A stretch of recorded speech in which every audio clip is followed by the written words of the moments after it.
Yan, so good day mga boss, madam. Yan, i-review natin yung buyer from yan, Matanao. Malapit lang sa Digos City. At yung presyo nito mga boss, madam is to umabot po ng 245k. Binili ng basic setup tapos nag-additional lang si bossing. So check natin. Yan. So di lang na videohan mga boss madam ng pamontage dahil yun na short din sa oras kasi may ginawa. Then yan. So binili ni bossing to is wala pang mga bumper, mugs, canopy. Pero yung pag-release nito is naka touchscreen na, naka VIP ceiling. Nga pala wala pang lift up to, so di pa to aabot ng 245. So kung fully loaded mga boss madam na naka lift up lang siya is 245k. So Raptor gray. Yan.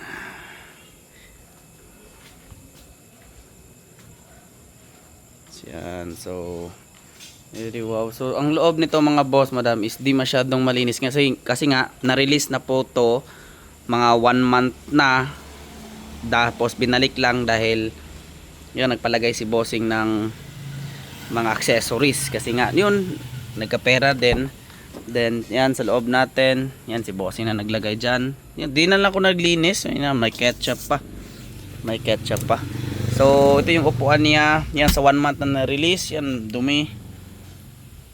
Yan sa loob baby ceiling, alikabok, pasensya na talaga. Cellphone natin. So yan, matte black with wooden frame.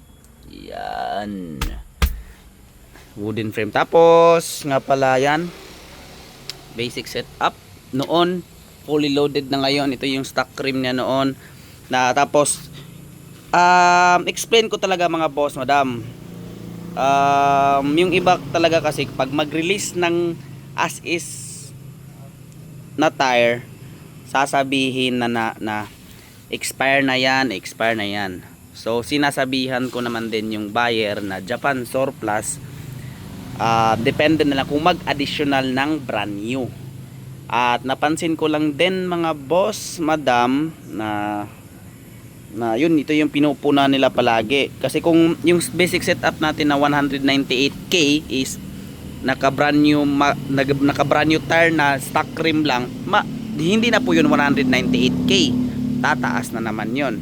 May iba lang talaga mga boss madam na yung presyohan is tama lang, soon na lang bibili ng magandang tire kung magkapera na or mga next month. Ito kagaya ni bossing, basic setup noon, fully loaded na ngayon. Yan. So unfolded chair, yung pasensya na lang talaga mga boss madam. Yan, prutas to, prutas ginamit. Yan. Yan, to yung unit natin. Lift up na lang yung kulang talaga. Lift up na lang. So ito yung pinapauso ko talaga na rim, na gear na design. Yan, nubulok pa rin tayo. Yan, hanggang dito nubulok pa rin yan. Walang mabubulok kasi wala po lang talagang bulok. Yan, ito yung trademark natin, Irvination, unlimited sticker. Yan, very wow. Yan, so madumi lang. So ang ano tawag nito? Ito yung pinakamababa talaga na yan, 44. 44 yung takbo. Tapos meron namang buyer na bossing, di ako bibili pag maliit yung pag hindi maliit yung odometer, yung takbo niya, kasi gusto niya daw 44 or basta mababa lang takbo. Explain ko lang mga boss madam, example lang, may 80k na tinakbo sa Japan versus sa 200 up na ano tawag nito, nagtakbo. Hindi porke 200k up mga boss madam or 100 below is 100 below na yung pinakamaganda. Nakadepende po yan mga boss madam. Nakadepende po kasi yan kung sa Japan paano ginamit, kailan ginamit, kung sino gumamit. Example na lang, yung 200k na takbuhan, matanda yun, or yung tao na chill lang mag-drive pero umabot ng 200k pero chill lang, kumbaga ano tawag doon, hindi masyadong karera. Compare mo sa mababang mileage, example na lang kasi kasagaran, minsan talaga mindset is mababang takbo maganda. Ilagay na natin na maliit yung takbo dahil tinabi na kasi may problema. Tinabi kasi merong problema na. So di talaga nagbe-base sa mileage, kumbaga. Meron talagang maganda talaga na maliit yung mileage.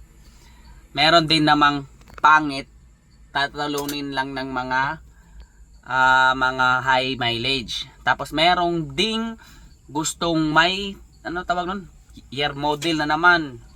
Hindi sila gusto ng 2000, gusto nila mga latest model, bilog. Meron namang bilog, tatalunin na lang ng mga old model. Meron ding bilog talaga na maganda. Meron ding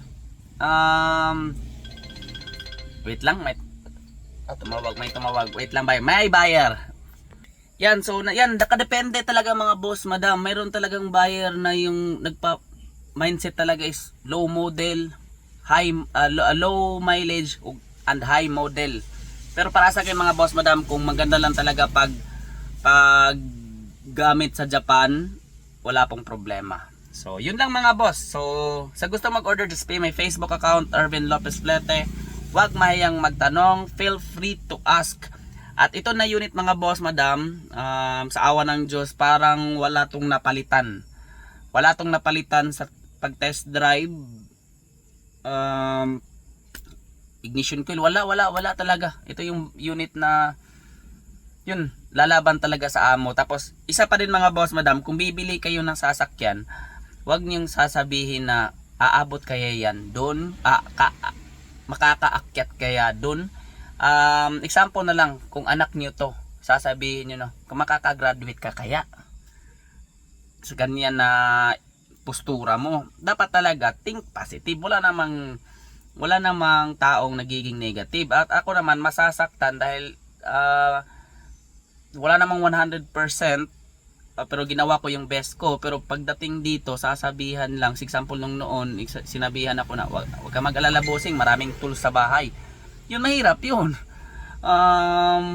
Yun lang, basta tiwala lang sa unit. Tapos yung unit ko is matagal po akong gumawa kasi iisa-isahin ko talaga yung mga unit. Ako magte-test drive, ako lahat. So kung di ko na kaya, mayroon naman ang mekaniko, pero majority talaga na ako talagang hawak. Tapos dapat talaga di tayo ma-rush. So yun lang mga boss, madam, sa gusto mag-order, just pay my Facebook account, Ervin Lopez Flete. Huwag mayang magtanong, feel free to ask. Usapang tropa lang. Kung meron kayong budget, sabi nyo lang, baka lang mayroon akong ma-offer. Tapos shoutout na lang sa buyer ko from Cebu na nag-down payment pa lang siya ng 5k para reservation, para lang din di ako ma-pressure na kung 50% agad kunin ko, baka lang ma-pressure ako na aabutin ng isang buwan or 2 weeks tapos wala pang nakuha, baka lang iba iisipin na ginamit yung pera. So yung 5k, 10k na reservation, follow up na lang tayo ng 50% pag meron akong mapakita. So Ervin Lopez Flete, peace.